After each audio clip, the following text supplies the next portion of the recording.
欢迎收看武华的华系列节目第19集。今天我们来聊聊这两天非常火爆的一部中国电影叫《牛来》。那从哪儿说起呢？明天8月17日那么据现在的消息呢说停止排片了也就是说这个影片的这个院线阶段落幕了。那从它真正上院线到明天结束它只存活了12天。这个很有意思的呢是前9天它总票房只有7000多块钱人民币也就是说不到300人看过这个影片。本来就是要悄无声息的死去了，结果呢最近的这3天这事情突然就失控了一下就特别的火爆。那它是一部就是被埋没的好片吗？不是这部电影太烂了但它烂得非常不寻常。它怎么火起来的呢？就是有人去录屏我们在这里不放那涉及版权问题我们还是要尊重这个创作者。那录屏呢放出来截图短视频，然后有人开始二创各种的梗图，一下就火了。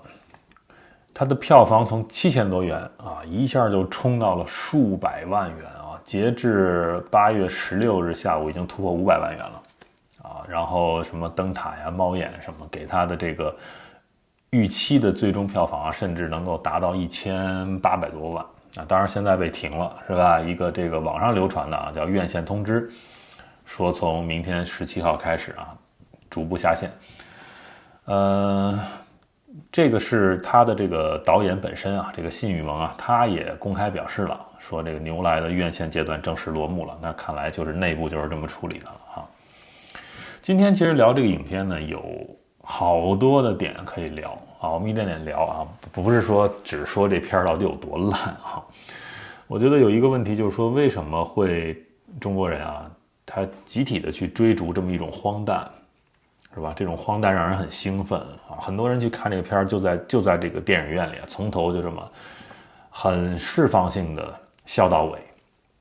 有人说这个现在在中国已经没有什么事情能让人笑出来了，所以这是这部电影成功的原因那当然了，整个这个荒诞现在成了一个公共事件了，是吧？那我觉得这里面也有一些值得我们去警惕的事情我们一起全都分析了。首先说这个电影确实非常烂它不是说一个有人现在给它上升到什么后现代、什么达达主义、什么一个被低估的艺术品，什么都不是，就是特别烂它的这个建模非常粗糙这动作非常僵硬，然后镜头语言包括这个里面的这个台词什么都非常幼稚你一切就找不出什么优点来那这个没有办法去替他洗那就说哪怕我们说尊重这个创作者，也不能撒谎说这个作品还不错，是吧？它就是很烂。那这个口碑其实并没有逆袭但是它的票房逆袭了我看到有一条评论写得很好他就说这个劣币驱逐良币，是吧？他说这个牛来这部电影呢是坦坦荡荡的劣币，然后驱逐了那些这个装腔作势的虚伪的也是劣币等于是劣币驱逐劣币那我觉得这就很有意思了嘛，就是说中国这些电影实际上很多会给你弄一些明星然后海报做特别精致然后这个宣发一套又一套的，是吧？然后导演说的这个云里雾里的说一大堆，最后观众买票去看了，发现就是一坨屎，是吧？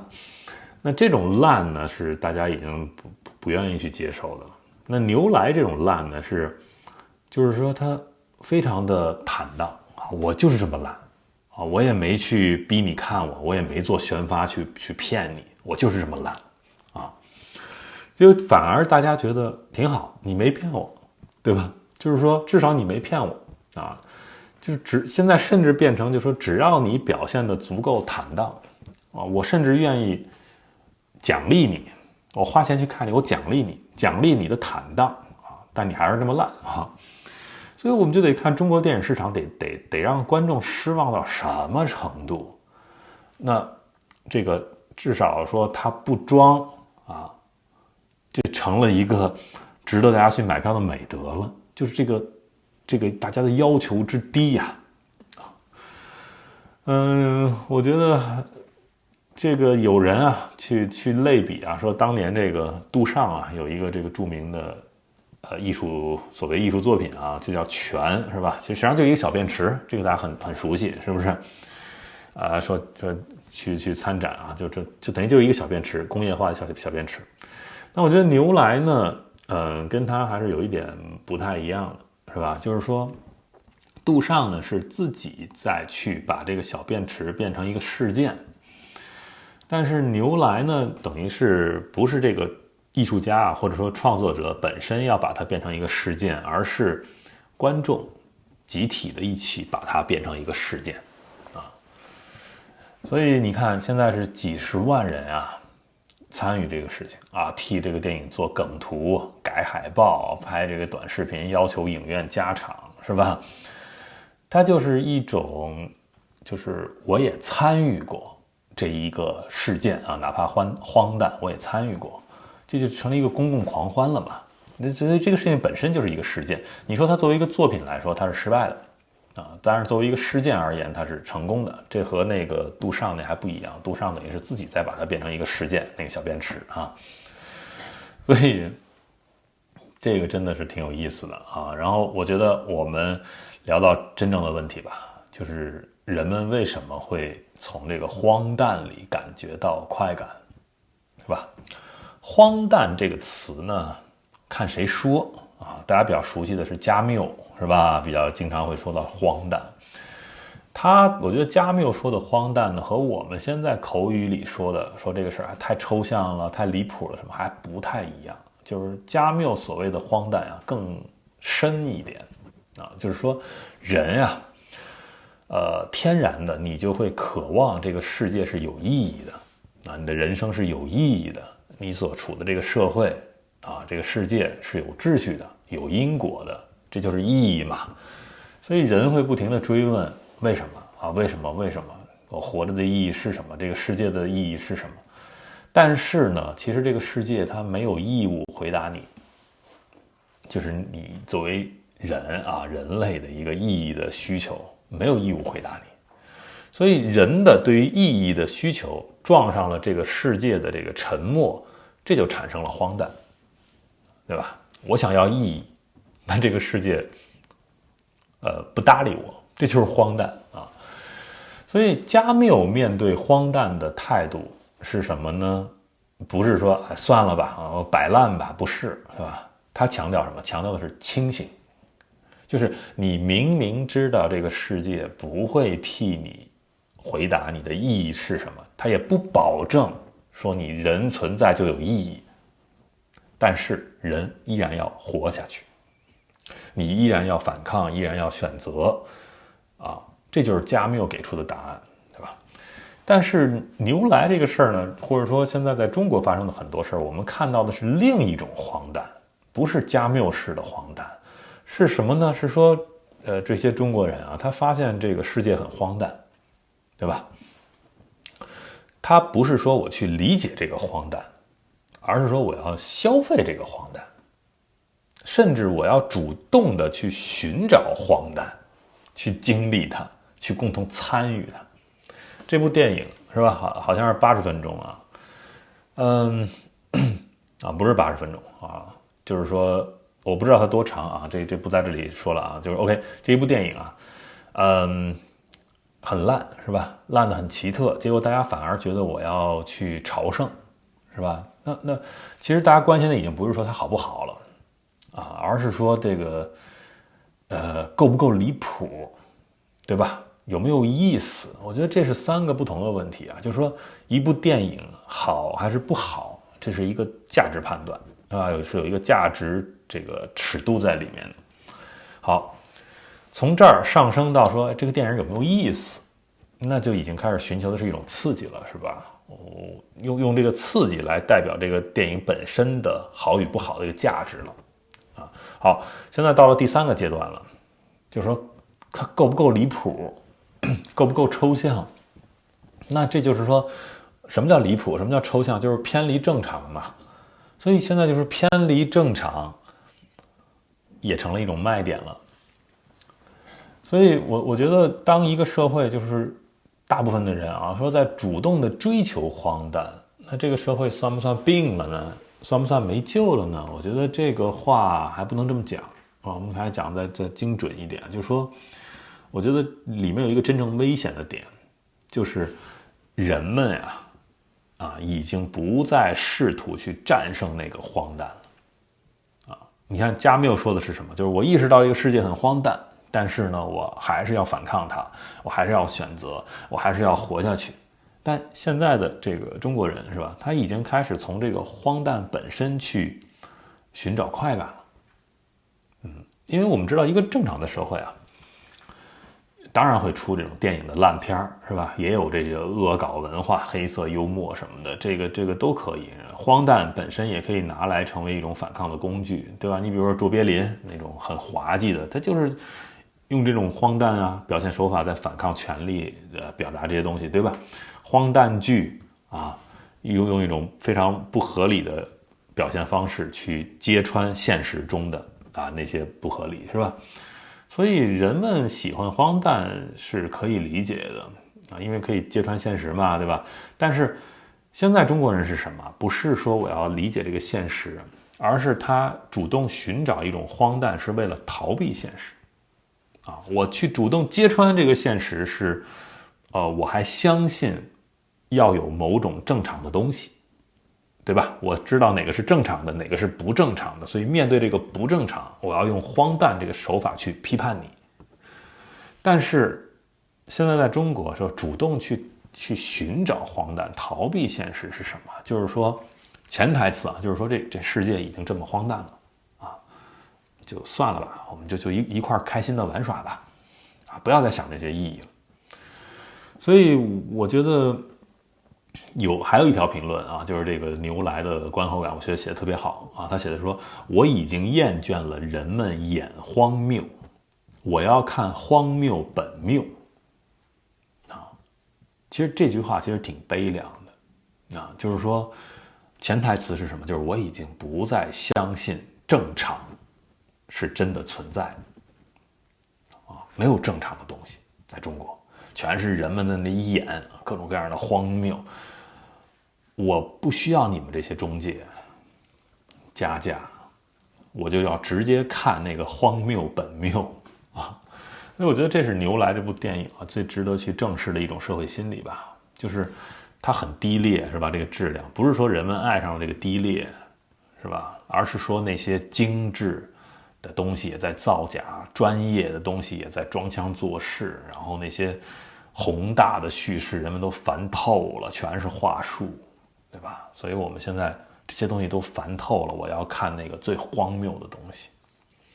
那当然了，反过来说，这个电影背后还有一个故事，就是说制作者母子俩是吧？就是他这个导演这个辛宇萌和他的母亲孙俪芳两个人，说用了5年时间手搓出来的包括字幕包括配音歌曲所有东西2个人手搓出来的。那这个事情就变成另一个事情了吧？因为这个公司是一个大连的是吧？这个母子俩这个公司本来是一个什么装饰公司，2021年才更名去转到这个影视业务好，到现在5年。所以当然了，这一切他们很辛苦这个东西也并不能够说就是因为他们辛苦我们就夸这个作品好那还是很烂。但是你想想一个就这个当儿子的一个普通人他说我想做一部动画电影，然后他妈说好，我陪着你，而且不是说我支持你我陪你一起做从头学习2个人5年竟然把它做成了，然后放到这个电影荧幕上了，这事儿本身是挺值得夸一下的，对吧？那当然了，现在是一 AI 时代了，那你觉得很容易，你拿 AI 就能做出来比它质量好得多的这个质量，是不是？但是我觉得这也是一个很值得聊的点，就是这意味着什么这意味着什么？就是说技术现在的技术你可以造出很漂亮很精美的画面，很容易很便宜很迅捷都能造出来。但是呢什么东西变得很稀缺了呢？就是这个里面的所谓的人味儿，就我们在 AI 时代经常讲的人味儿，就是一个东西啊，你当然可以大批量的用 AI 来生成一些东西，但是在这个里面，我们什么叫人味儿？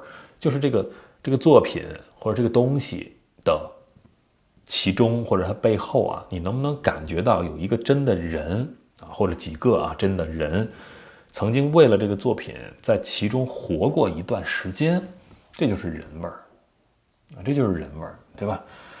所以你看，你比如说过去的一些艺术品啊，手工的，是不是啊？它有的那个陶瓷啊，它这儿弯了一点啊，做的并不好，然后手写的一些字呢，可能也有一些瑕疵。你比如老式的一些录音带里也有瑕疵，是吧？有这种人的呼吸声什么，它跟这个 AI 生成的音乐就不一样。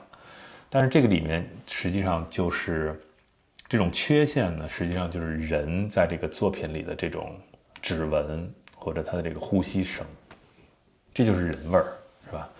所以牛来这个片儿呢，我觉得很多人也是奔着这个东西去看的，就是5年啊，耗掉这2个人5年的时间呢，你产生了另一种意义，就是我证明人的价值，对吧？证明人的价值就是手工的价值啊，所以反而这个越烂呢，显得越真诚，是吧？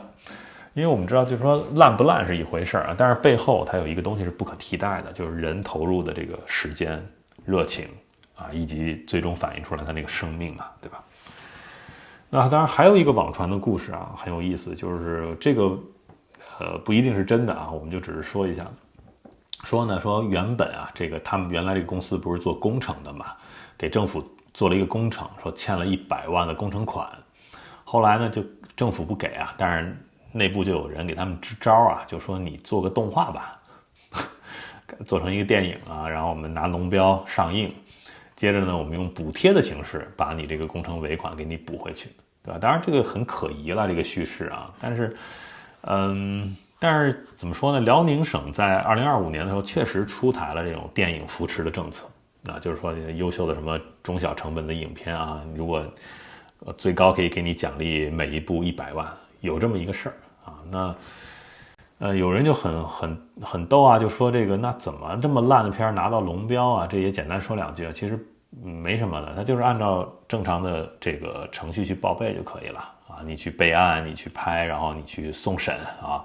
因为不审你这个质量到底烂不烂，它当然也有一个技术指标了，你基本达到这个指标就可以了。主要是审你的内容啊，有没有什么反党啊，有没有什么政治问题，主要是这些事情啊。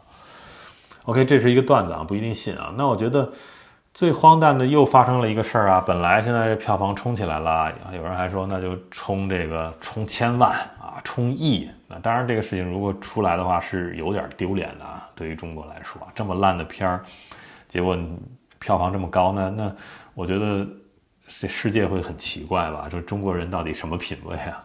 中国到底怎么回事啊？是吧？好，但是现在还没冲上去呢，现在停了，是吧？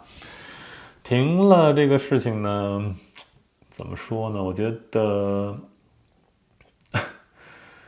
当然现在你不知道原因了，但我觉得原因有人说是大连那边啊，觉得这个事儿太给大连丢脸了，这么烂的片儿是吧？是大连出品的，当然了，也有这个可能中央层面的一个控制吧，就不想让这个事情，就是太荒诞了，是吧？再产生一些其他的舆论，赶紧给它先控制住，这都有可能，是吧？我觉得我们不猜这个背后的原因了啊，因为但是很荒诞嘛，就是他之前卖7000块钱的时候根本就没人看他，对吧？现在一下这3天火了，又要强制的结束他这个院线阶段了。我觉得这个是我们要反对的，是吧？就它烂，但是你不能用这种行政的手段去逼迫它下架。所以我觉得我觉得刚才那句话吧，就是说我已经厌倦了人们演荒谬，是吧？我要看荒谬本谬。这句话放到现在来说呢，就又有了第2层意思了，是不是？就是观众走进电影院就是为了看这个荒谬的，啊，结果呢，就是说这个现在啊，外部的世界反而证明说它还不够荒诞，啊，还不够荒诞啊，我们还要把它再拉回来，我们不让它再放。我觉得怎么说呢？龙标这个事儿刚才给大家解释过了哈，这个不说啊，但是我们当然可以说它是很烂的一部电影，但是我们肯定要反对嘛，就是你不能封杀它，是不是啊？让观众自己去决定。好，我觉得现在说说这个《牛来》这部电影啊，到底还有一些什么更深的问题？它很烂，但是两个人又很努力去做出来，这很值得尊重。然后呢，这个互联网啊、观众啊，现在把它变成了一个公共事件，是吧？这又是一个非常值得去研究的一种文化现象，是吧？然后人们愿意去奖励它这种坦坦荡荡的烂，是吧？这也是一个值得说的。然后呢，在这个荒诞之中寻求到一种快感，其实这是今天我最值得说的。我觉得这不是一种怎么说呢，算是民间的一种反抗吧。对吧？就是我用一种摆烂躺平的方式去戏谑你整个这个市场，戏谑你那些正经的叙事啊，中共那些正经的叙事，我就指望的就是不正常，我就是把这东西玩成一种狂欢嘛，对吧？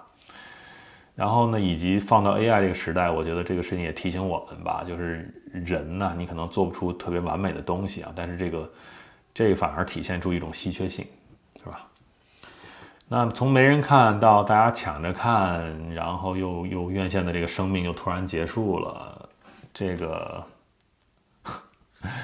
我觉得怎么说呢？这也体现了其实中国人的另一层悲哀吧，就是你其实你现在想看这个影片，你也决定不了什么。你说我自己愿意掏钱去支持它，你发现你根本就没有这个资格和权利决定它的走向，对吧？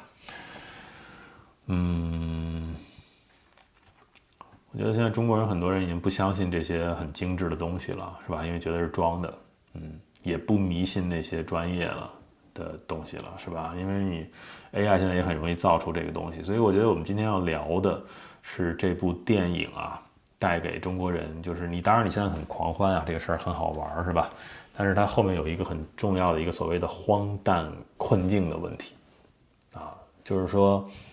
你不是说突然看到一个荒诞的东西，你突然喜欢上，而是说你长期的累积，导致中国人不再那么相信所谓正常的东西了，啊，这是一个社会非常危险的点，啊，真的是一个非常危险点。就是说，不是说一部荒诞的电影它就很危险，或者有大量荒诞的作品诞生，所以这个社会就危险，不是，啊，而是说。人们对于这个荒诞，他就已经失去了一种什么感觉呢？就是很惊讶，怎么那么荒诞？他没有这个东西了啊，没这么东西了，而且他反而是积极的参与其中，这个是一种荒诞困境啊。我觉得如果说啊，我们看了一个荒诞的作品之后，就像牛来这种，看完之后我们还。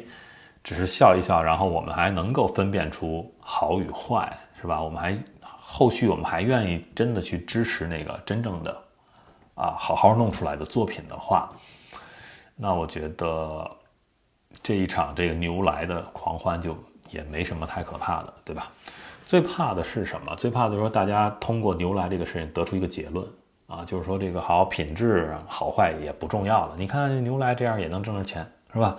那重要的是什么？重要的是就是作品本身也不重要啊，是那个热搜比较重要，流量比较重要啊。那会有很多人说，好，那我就朝着这个荒诞的路子走下去啊，只要够烂、够抽象、够荒诞，说不定我就可以成功。就是如果大家的价值观往这方面去转，这个是一个很可怕的地方啊。这等于就是说，你就荒诞就不是我们用来嘲笑这个世界的武器了。本来他是干这个事情的，对吧？但是在中国啊，你就有可能说荒诞就变成这个世界去驯化我们的一种方式了。